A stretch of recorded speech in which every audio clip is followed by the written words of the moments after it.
చాలా ఏళ్ల నుంచి ఎదురు చూస్తున్న మంత్రివర్గం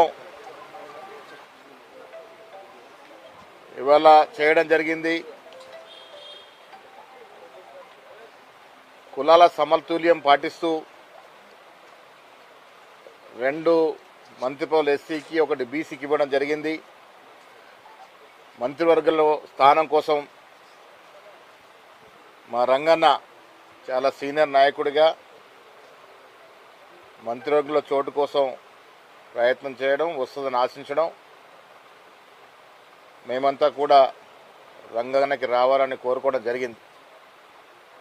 సమీకరణలు దృష్ట్యా వీళ్ళ ఈ రాష్ట్రంలో కుల సర్వే చేసిన దృష్ట్యా చాలా కోణాల నుంచి ఏఐసిసి పెద్దలు ఆలోచించి 3 మాత్రమే క్యాబినెట్ మంత్రులను ఇవాళ తీసుకోవడం జరిగింది. ఇంకా 3 క్యాబినెట్ బర్తులు ఖాళీగా ఉన్నాయి. ఇవాళ రంగన్నటికి వచ్చినప్పుడు రంగన్న కానీ వారి నాయకత్వంలో పనిచేసే కాంగ్రెస్ సీనియర్ నాయకులు కానీ కార్యకర్తలు కానీ వారి కోరిక సమంజసమైనది. ఈ రాష్ట్రంలో హైదరాబాద్ రంగారెడ్డి ప్రాంతంలో దాదాపు 40% పైగా జనాభా, ఈ రాష్ట్ర జనాభాలో 40% జనాభా ఈ ప్రాంతంలో ఉంటారు. కాబట్టి ఈ ప్రాంతానికి క్యాబినెట్లో చోటు కల్పించాలని వారి సమంజసమైన కోరిక మాకు చెప్పడం జరిగింది. ఇది మేము కూడా సమంజసమైన కోరిక అని భావిస్తూ ఉన్నాం.